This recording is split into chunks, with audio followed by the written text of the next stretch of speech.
अस्सलाम वालेकुम dear students, welcome to our YouTube channel CET engineering academy. तो dear students, आज हम बेयरिंग स्ट्रेस का पहला प्रॉब्लम सॉल्व करेंगे जो कि 125 है। क्वेश्चन में कहा गया है कि द फिगर 1.12 एज्यूम दैट, ये जो यहाँ पर फिगर है सही है, इसकी बात हो रही है। तो मैं पहले क्या करता हूँ कि क्वेश्चन के स्टेटमेंट को रीड करता हूँ, फिर आप लोगों को समझाता हूँ कि इसमें क्या कहा गया है। ये 20 metre diameter rivet joint the plate that are 110 mm wide. The label stresses are 120 megapascal for bearing in the plate material and 60 megapascal for sharing of the rivet. Determine the minimum thickness of each plate and the just average tensile stress in the plate. So dear students, यहाँ पर इस figure में कहा गया है कि जो rivet है सही है, इसने दो प्लेट्स को आपस में ज्वाइन किया हुआ है, और ये रिवेट का जो डायमीटर है सही है, ये हमारे पास 20 mm है।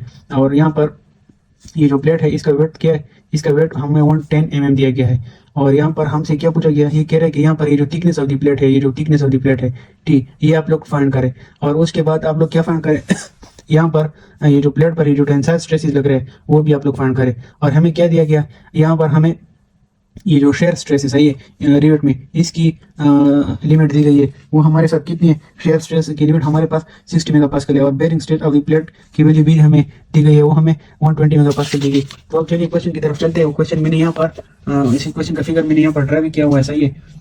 तो अब इस तरह करते कि सोल्यूशन की तरफ चलते हैं। अच्छा, फिर हमारे पास यहाँ पर हमसे क्या मांगा गया है, हमें thickness of the plate find करना है, और दूसरी बात ये कि हमें टेंसाइल स्ट्रेस यानी एक्सियल स्ट्रेस फाइंड करना है। तो डियर स्टूडेंट्स, यहाँ पर हमारे साथ अगर हम इसका सोल्यूशन फाइंड करें सही है, तो अगर मैं आप लोगों के लिए बेयरिंग स्ट्रेस का फार्मूला लिखूं सही, ये बेयरिंग का एग्जांपल है, तो यहाँ पर बेयरिंग से सॉल्व करेंगे। बेयरिंग स्ट्रेस हमारे साथ किस चीज के बराबर है, फोर्स बाय एरिया। और यहाँ पर एरिया किस चीज के बराबर है, diameter of the rivet multiply by thickness of the plate. ये मैंने पिछले लेक्चर में आपको बताया कि बेयरिंग में हम कौन सा एरिया लेंगे, हम यहाँ पर घंटे का एरिया लेंगे सही है। ये डायमीटर हो जाएगा और ये थिकनेस हो जाएगा, ये थिकनेस हो जाएगा। तो डियर स्टूडेंट्स, हमने यहाँ पर इस फार्मूले से थिकनेस फाइंड कर रहे हैं। ये बेयरिंग की वैल्यू भी हमें दी गई है 120, डायमीटर ऑफ द रिवेट भी हमें गिवन है सही है, वो हमें 20 mm है। और हमने ये फाइंड करना है, लेकिन इसी क्वेश्चन में हमारे पास एक अननोन और भी है, ये फोर्स। ये पी की वैल्यू तो हमें नोन नहीं है ना, तो हमने किसी तरीके से पी की वैल्यू भी फाइंड करनी है। अब हमें किस तरह पता चलेगा कि पी की वैल्यू हम कहाँ से फाइंड करें, तो आपने गिवन डेटा को देखना है। थोड़ा गिवन डेटा पर गौर करें, हमें शेयर की लिमिटिंग वैल्यू भी दी गई है, तो इसका मतलब है कि शेयरिंग का फार्मूला भी अपने आप के लिए लिखो, शेयर लिख लो अपने साथ। ये शेयर का formula tau is equal to V by है, यहाँ पर वी का मतलब फोर्स है, तो ये भी और ये पी के बराबर होगा सही है। यहाँ पर फोर्स सबके लिए सेम होगा, तो इस फार्मूले से आया हम फोर्स की वैल्यू फाइंड कर सकते हैं। बिल्कुल डियर स्टूडेंट्स, फाइंड कर सकते हैं। ये टाउ की वैल्यू हमें कितनी दी गई, ये 60 मेगा पास्कल दी हुई है। और उसके बाद ये वी हो जाएगा, और एरिया ये शेयर स्ट्रेस जो कि रिवेट में आ रहा है, तो इसका एरिया क्या आ जाएगा, क्रॉस सेक्शनल एरिया होगा रिवेट का। देखो ये एरिया होगा, ये वाला क्रॉस सेक्शनल, तो ये एरिया क्या हो जाएगा, pi by 4 into D square. तो हम इस फार्मूले में वैल्यू पुट करते हैं सही है। हमने क्या फाइंड करना है, वी फाइंड करना है, तो इसके साथ मल्टीप्लाई हो जाएगा। वी जो कि पी के बराबर है, फोर्स के बराबर है, तो इज इक्वल टू हो जाएगा 60 मेगापास्कल। किस चीज के बराबर है, मैंने आप लोगों को बताया भी था, बराबर है न्यूटन पर mm स्क्वायर।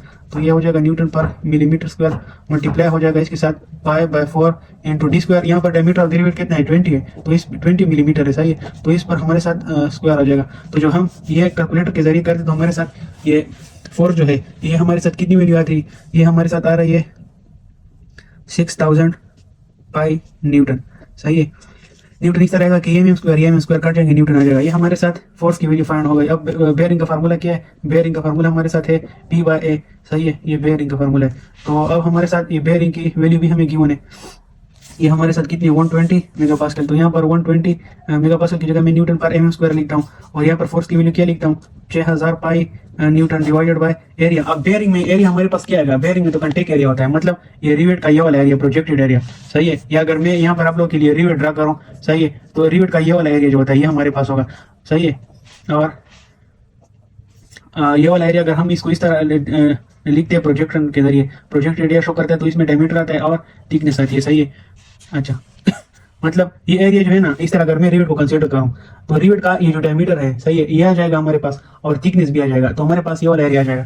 तो अब हमारे साथ यहाँ पर मैं डी इंटू टी लिखता हूँ। अब डायमीटर भी हमें गिवन है सही है, ये मैं इस तरह करता हूँ, टी इधर लेता हूँ, ये 120 इधर आ जाएगा, रीअरेंज करता हूँ, तो T is equal to 6000 pi newton divided by diameter जो कि 20 mm है, ये डायमीटर ऑफ द रिवेट है, multiply by 120 newton per millimetre square. अच्छा, तो अब न्यूटन से कट जाएगा, मिलीमीटर ये कट जाएगा, ये डबल डिविजन में तो ऊपर जाके mm में वैल्यू हमारे साथ आएगी। अब यहाँ पर ये वैल्यू मैं कैलकुलेटर के जरिए इक्वेट करता हूँ तो हमारे साथ क्या आंसर आता है 7.85। तो ये हमारे पास क्या आ गया 7.85। ये हमारे पास ये थिकनेस ऑफ द प्लेट आ गया। ये प्लेट जो है ना इसका ये थिकनेस आ गया हमारे पास किस इसके फार्मूले से, बेयरिंग के फार्मूले से। ये हमारे पास प्लेट का थिकनेस आ गया। अब हमने इसके बाद क्या फाइंड करना है, लार्जेस्ट टेंसाइल स्ट्रेस। तो टेंसाइल स्ट्रेस जो कि नॉर्मल स्ट्रेस होता है उसका भी ये फार्मूला है, फोर्स डिवाइडेड बाय एरिया। तो यहाँ पर हमारे साथ फोर्स जो है वो ऑलरेडी गिवन है, सही है, जो कि हमने फाइंड कर लिया। वो कितना है 6005 न्यूटन डिवाइडेड बाय।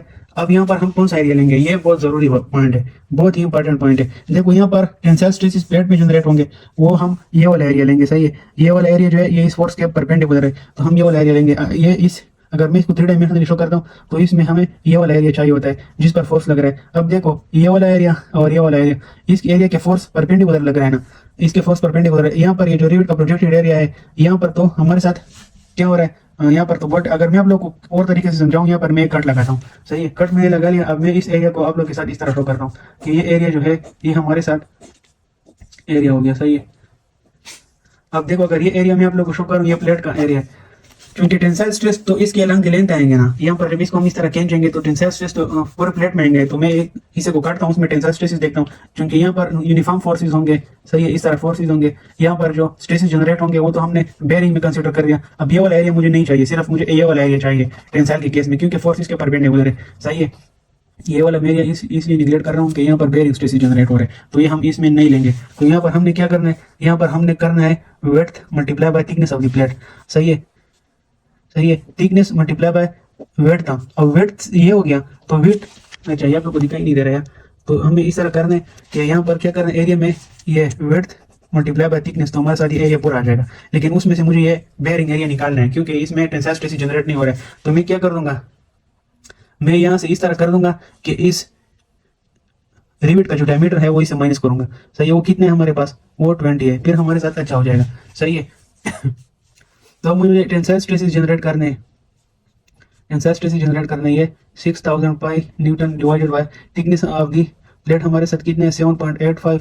अब यहाँ से हमारे पास वेट जो था वो हमें ऑलरेडी गिवन था, वेट ऑफ दी प्लेट हमारे पास 120 mm था, सही है। तो ये 120 नहीं 110, तो ये 110 माइनस ये वाला एरिया, ये इस डायमीटर जो है ये रिवेट का डायमीटर वो हमारे पास कितना था -20।